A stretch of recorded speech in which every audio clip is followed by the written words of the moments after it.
हाँ, good morning students. अपन ने जो लास्ट डेटा कम्युनिकेशन के अंदर टॉपिक किया था वो था डिजिटल और एनालॉग सिग्नलिंग के बारे में। देखिए अपन जो ये सेकंड यूनिट पढ़ रहे हैं इसके अंदर मैंने सबसे पहले बताया कि जो सबसे इंपॉर्टेंट टॉपिक है वो है सिग्नल्स। सिग्नल्स क्या होते हैं? सिग्नल्स का मतलब सिंपल होता है कि वो अपना डेटा कम्युनिकेशन यूनिट जो किसी भी मीडियम के अंदर ट्रेवल कर सके, किसी भी मीडियम के अंदर जा सके, उनको अपन सिग्नल्स बोलते हैं। यहां अपने पास दो कैटेगरी, एक को अपन बोलते हैं डेटा, एक को अपन बोलते हैं सिग्नल्स। डेटा जो है वो अपने 4-5 तरीके से अपन रिप्रेजेंट कर सकते हैं, किसी भी पार्टिकुलर टेक्स्ट के रूप में, किसी भी पार्टिकुलर ग्राफिक्स के रूप में, किसी भी ऑडियो स्ट्रीम के रूप में अपन उसको डिफाइन कर सकते हैं, वीडियो स्ट्रीम के रूप में अपन उसको परिभाषित कर सकते हैं, या फिर वो हो सकता है कोई एनिमेशन। इनमें से कोई भी एक स्ट्रेटजी या इनमें से कोई भी एक माध्यम अपन डेटा के रूप में प्रदर्शित करते हैं। लेकिन ये चीज अपने को पता है कि ना तो टेक्स्ट डेटा कम्युनिकेशन के दौरान ट्रेवल करता है, ना ग्राफिक्स करता है, ना ऑडियो करता है, ना वीडियो करता है, ये फॉर्मेट नहीं करते। तो फिर कौन करता है? ट्रेवलिंग किसके द्वारा होती है या डेटा कम्युनिकेशन कैसे लीड होता है? उसके लिए अपन सिग्नल्स के अंदर उसको कन्वर्ट करते हैं। सिग्नल्स को अपन दो प्रकार की प्रॉपर्टीज के अंदर डिफाइन करते हैं, और we can say signal can be categorised into two forms. जो फर्स्ट फॉर्म होती है अपनी वो कहलाती है एनालॉग, जिसमें वेव फॉर्मेट होता है, इस तरीके का फॉर्मेट होता है, जिगजैग फॉर्मेट होता है, जो डेटा को मूव करवाता है पॉजिटिव एक्सिस, नेगेटिव एक्सिस, इस स्ट्रीम के आधार पर, इस प्रकार से। सेकंड जो होता है उसको अपन बोलते हैं डिजिटल सिग्नल्स। डिजिटल जो सिग्नल्स होते हैं वो कैरी होते हैं अपने 0-1 फॉर्मेट में, वो भी वेव के रूप में जाते हैं, लेकिन इस प्रकार से, इस तरीके से जाते हैं, इस तरीके से डिफाइन होते हैं, जिसके अंदर दो एक्सिस होते हैं 0 और 1। इस प्रकार से अपन इसको परिभाषित करते हैं। तो यहां अपने पास जो डेटा स्ट्रीम है, जिनको अपन 5 तरीके से अपन ने पढ़ा है, ये देखिए ओएसआई मॉडल में अपन ने ये पूरा डिफाइन किया है, पूरा परिभाषित किया है कि ओएसआई मॉडल ये कहता है कि कोई भी डेटा को अपन अलग अलग लेयर की फंक्शनिंग के आधार पर भेजते हैं। वो data, that data can be classified into 5 formats like text, graphics, audio, video and animation. But that is not sufficient for data communication. We have to interchange or transform these kind of data into these kind of signals, like analog signals and digital signals. तो इस unit के अंदर अपन signalling के बारे में पढ़ेंगे totally, और ये काम जो करती है उसको अपन बोलते हैं फिजिकल लेयर। ये फिजिकल जो लेयर होती है ये इसको डिफाइन करती है, ये इस पूरे को परिभाषित करती है कि किस तरीके से डेटा अपना जा रहा है, किस तरीके से वर्क कर रहा है। अब इन दोनों के बारे में अपन इनकी कुछ प्रॉपर्टीज होती है, ताकि अपने को पता चल जाए कि डेटा कम्युनिकेशन के दौरान अपन उसको किस तरीके से यूज करने वाले हैं, उन प्रॉपर्टीज को किस तरीके से वो कम्युनिकेट करने वाली है डेटा को, किस प्रॉपर्टी का क्या इफेक्ट पड़ता है नेटवर्क के ऊपर, डेटा कम्युनिकेशन के ऊपर, ये चीज अपने को परिभाषित करनी है। तो यहां अपन शुरू करते हैं सबसे पहले प्रकार के सिग्नल से,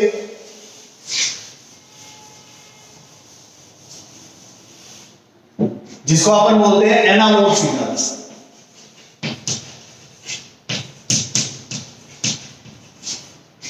अपन सबसे पहले यहां से शुरुआत करें। एनालॉग सिग्नल्स क्या है? जैसे मैंने पहले ही बताया था, एनालॉग सिग्नल का मतलब बिल्कुल सिंपल होता है, या एनालॉग सिग्नल का मतलब बिल्कुल साधारण है। एनालॉग सिग्नल्स का मतलब बिल्कुल साधारण है।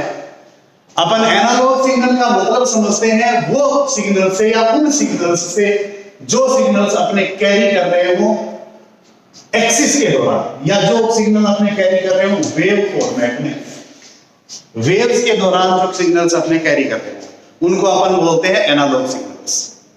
अब ये जो वेव फॉर्मेट है ये कैसे परिभाषित होता है, या वेव फॉर्मेट को अपन कैसे डिफाइन करते हैं? देखिए सबसे पहले अपन जो कॉन्सेप्ट इसके अंदर एनालॉग सिग्नल्स में पढ़ रहे हैं उसका रिप्रेजेंटेशन पढ़ेंगे, उसकी प्रॉपर्टीज के बारे में कि वो कैसे प्रदर्शित होता है। तो उसका रिप्रेजेंटेशन का जो तरीका होता है वो होता है वेव फॉर्मेट। अपन उसको हमेशा वेव फॉर्मेट के अंदर डिफाइन करते हैं। ये ट्रेवल करता है सिग्नल पॉजिटिव एक्सिस से नेगेटिव एक्सिस या नेगेटिव एक्सिस से वापस पॉजिटिव एक्सिस। ये इसकी दूसरी प्रॉपर्टी होती है, दूसरी नेचर होती है।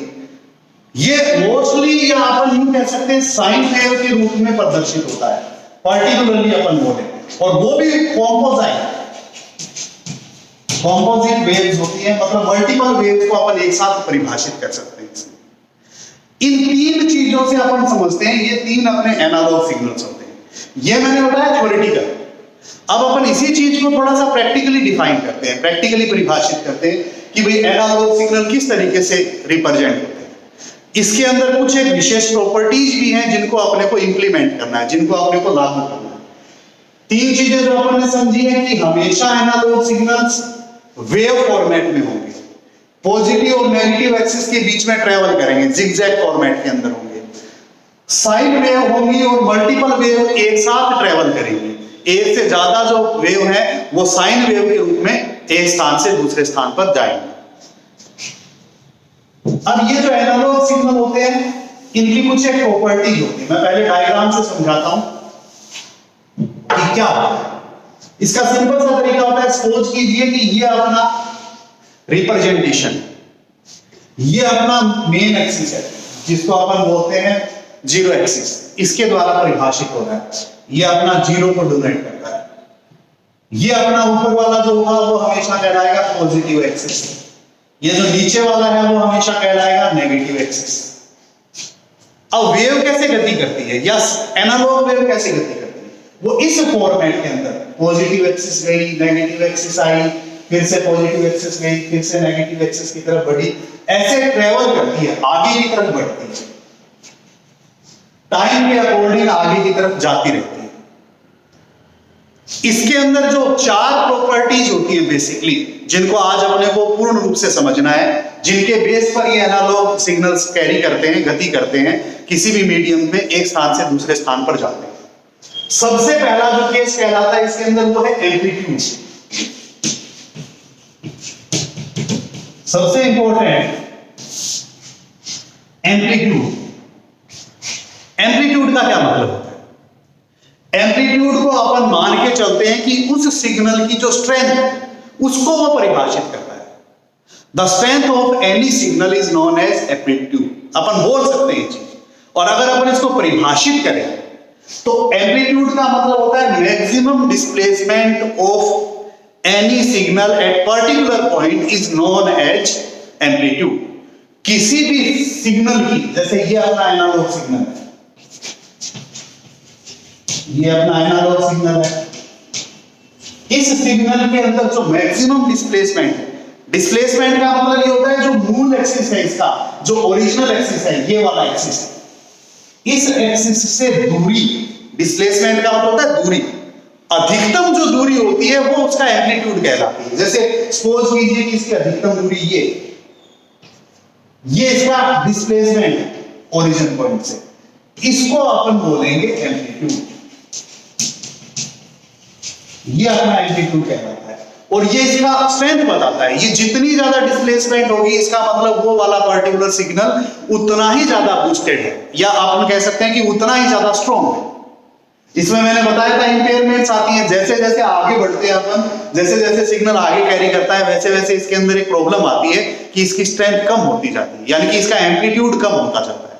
ये इसके अंदर बेसिक इसका ड्रॉबैक है, सबसे मूल ड्रॉबैक है इसका। अब इस एम्पलीट्यूड को अपन मेजर किसकी सहायता से करते हैं, मापते कैसे? मापने का जो कॉन्सेप्ट होता है वो होता है डेसिबल। ये यूनिट होती है अपने पास जो एम्पलीट्यूड को मेजर करती है।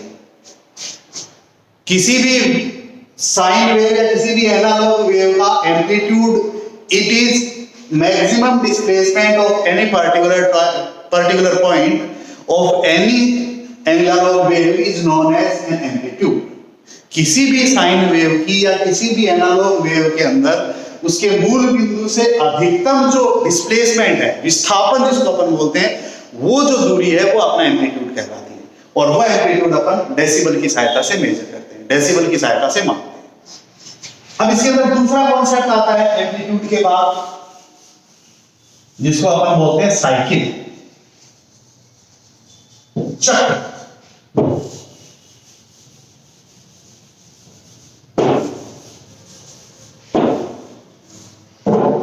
नंबर सेकंड जो है वो कहलाता है साइकिल, चक्र। चक्र क्या है? ये साइन वेव्स या ये एनालॉग वेव्स सपोज यहां से शुरू इस तरीके से ट्रैवल करती हुई इस तरीके से ट्रैवल कर रही है, सपोज ये अपनी एनालॉग वेव है या एनालॉग सिग्नल है।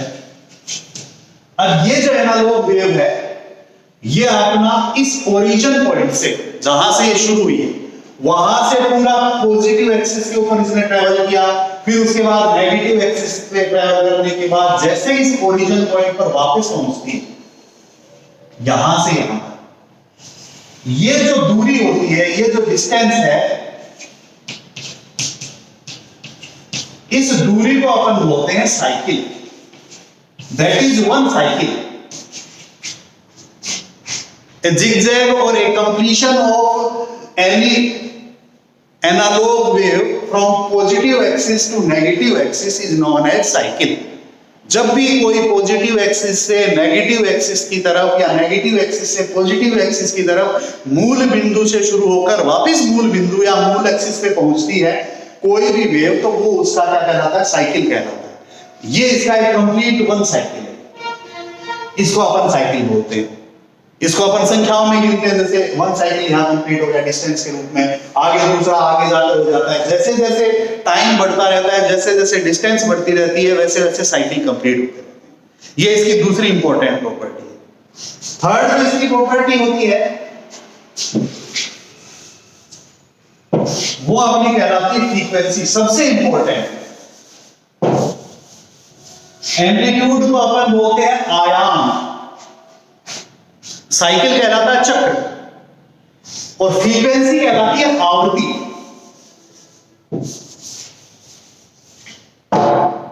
तीसरा इसका इंपॉर्टेंट कॉन्सेप्ट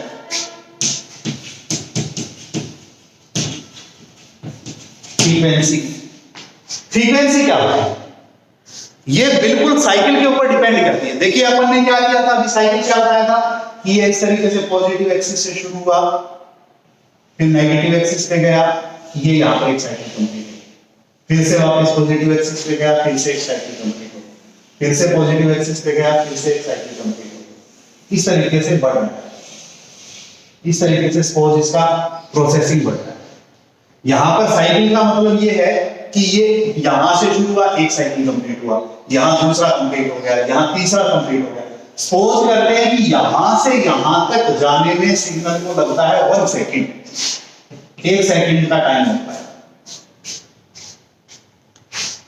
तो ये जो नंबर ऑफ साइकिल है ये कहलाते हैं अपने फ्रीक्वेंसी। बिल्कुल सिंपल सा फॉर्मूला है, frequency equals to number of cycle per second. 1 second के अंदर जितने भी सिग्नल के द्वारा साइकिल्स कंप्लीट किए जाते हैं उन सबको अपन फ्रीक्वेंसी बोलते हैं। यहां इनकी संख्या होगी, जैसे एक यहां कंप्लीट हो गया, दूसरा यहां कंप्लीट हो गया, थर्ड यहां कंप्लीट हो गया, तो इसका मतलब इसकी जो फ्रीक्वेंसी है वो है अपनी 3 हर्ट्ज। इसको अपन हर्ट्ज के अंदर, किलो हर्ट्ज के अंदर, मेगा हर्ट्ज के अंदर, गीगा हर्ट्ज के अंदर मेजर करते हैं। Number of cycles per second is known as frequency. 3 चीजें अपन ने पढ़ी है। पहली चीज अपन ने क्या पढ़ी? Amplitude, maximum displacement of any particular point of any analogue signal is known as amplitude. Cycle, from origin point to main axis or from origin point to मूल axis, traveling from positive axis to negative axis, completion a whole zigzag, that is known as cycle. उसको अपन cycle बोलते हैं। ऐसे ही number of cycles per second is known as frequency, उसको अपन frequency बोलते हैं। लास्ट लेकिन बहुत इंपॉर्टेंट, फेज।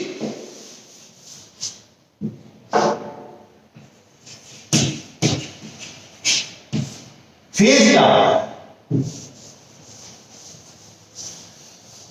जब अपनी वेव शुरू होती है कोई भी वेव जब शुरू होती है तो उस वेव को रिप्रेजेंट जब अपन मूल एक्सिस के साथ जिस एंगल से करते हैं वो उसका फेज कहलाता है। देखिए जब भी कोई वेव अपनी स्टार्ट होती है मूल एक्सिस के ऊपर, ओरिजिन पॉइंट से शुरू होती है, तो उसका मेन जो ओरिजिन पॉइंट है उसके साथ जितना एंगल क्रिएट होता है वो उसका फेज कहलाता है। अब एंगल्स कैसे क्रिएट होते हैं, जैसे मैं आपको यहां से समझाता हूं। ये सपोज अपना एक हो गया, ये सपोज अपना दूसरा हो गया, ये सपोज अपना थर्ड हो गया। इसी तरीके से कितने भी हो सकते हैं। ये यहां से अपनी वेव शुरू हो रही है, यदि ये यहां से शुरू होते टाइम इस तरीके से बनाती है 0 डिग्री का एंगल, तो उसको अपन बोलते हैं 0 डिग्री फेज। ऐसे क्या होता है, सपोज कीजिए कि वो इस तरीके से शुरू हो रही है, ये मैक्सिमम डिस्प्लेसमेंट, ये जो एंगल है ये एक्चुअल में क्या है, यहां से शुरू हो रही है इस जगह से, इसको अपन बोलते हैं 90 डिग्री फेज। जब यहां से शुरू होती है, हालांकि इसको अपन डिस्प्ले नहीं करते हैं, इस प्रकार का कॉन्सेप्ट कहलाता है। जो ओरिजिन पॉइंट है, मतलब ये जो एक्सिस है, इसके साथ जो एंगल क्रिएट हो रहा है किसी भी वेव का, एनालॉग वेव का, उसको अपन उसका फेज बोलते हैं। जैसे ये इस तरीके से शुरू हो तो ये कहलाएगी 180 डिग्री। ऐसे जब इस प्रकार से शुरू हो तो ये कहलाएगा अपना 270 डिग्री। जो मूल एक्सिस जहां से इसका ओरिजिन होना है उसके साथ जो एंगल क्रिएट हो रहा है किसी भी वेव का, वो उसका कहलाता है फेज। तो ये 4 प्रॉपर्टीज बेसिकली अपन यूज करते हैं किसी भी एनालॉग सिग्नल्स के अंदर। पहली प्रॉपर्टी है एम्पलीट्यूड, दूसरी है साइकिल, तीसरा है फ्रीक्वेंसी और चौथा है फेज। ये बात होगी अपनी एनालॉग सिग्नल्स की। अब अपन आगे बढ़ते हैं, सेकंड कॉन्सेप्ट अपन अप्लाई करते हैं जिनको अपन बोलते हैं डिजिटल सिग्नल्स।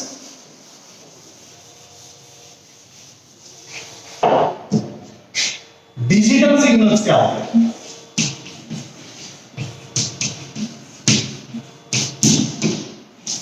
या डिजिटल सिग्नल अपन किनको बोलते हैं? डिजिटल सिग्नल का सिंपल सा मतलब होता है कि जब अपन किसी भी ऐसे सिग्नल को कैरी करते हैं जो अपना पॉजिटिव और नेगेटिव दोनों एक्सिस में नहीं जाता है, या फिर हम यूं बोले कि जो दो ही एक्सिस को डिफाइन करता है, एक 0 एक्सिस और एक 1 एक्सिस, उन दो के द्वारा जो बनता है उनको अपन डिजिटल सिग्नल्स बोलते हैं। ए signal which carry only 2 modes or which only travels through 2 type of signals, 2 type of variants, 0 और 1, that is known as digital signal। जैसे ये अपना डिजिटल सिग्नल, ये इसका 0 एक्सिस हो गया, ये इसका 1 एक्सिस हो गया। अब इस तरीके से ट्रैवल करता है, या तो वो 0 पे रहेगा किसी टाइम पर, या वो 1 पे रहेगा, या वो 0 पे रहेगा, या वो 1 पे रहेगा। इस तरीके से वो ट्रैवल करता है, इस तरीके से वो आगे बढ़ता रहता है। अब इस आगे बढ़ने के अंदर भी कुछ प्रॉपर्टीज का यूज करता है। 2 ही प्रॉपर्टीज होती है डिजिटल सिग्नल्स, और दोनों ही काफी इंपॉर्टेंट है। पहली जो प्रॉपर्टी होती है उसको बोलते हैं बिट इंटरवल।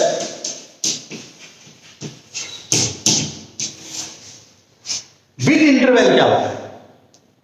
ये स्पेसिफिक फॉर्मेट है जो 2 बिट के बीच में डिफरेंशिएशन करता है, 2 बिट्स को आपस में अलग अलग रिप्रेजेंट करता है। जैसे मैं आपको बताता हूं कि ये 1 बिट का रिप्रेजेंटेशन हो गया, एक पर्टिकुलर टाइम होता है, और जो निश्चित होता है ये दूसरी बिट का होगा।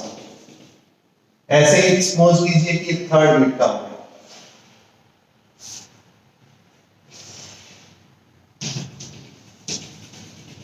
ये 4th बिट का होगा,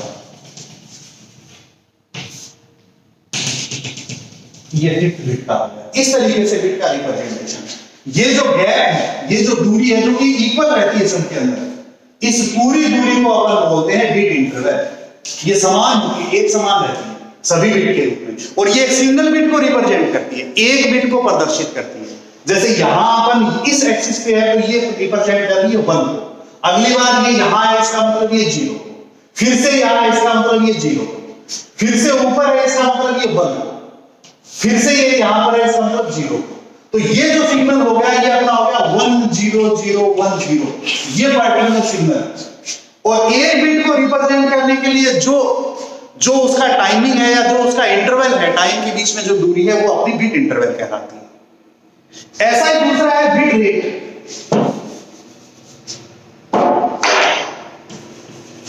बिट रेट ये क्या होती है? ये भी सिंपल है।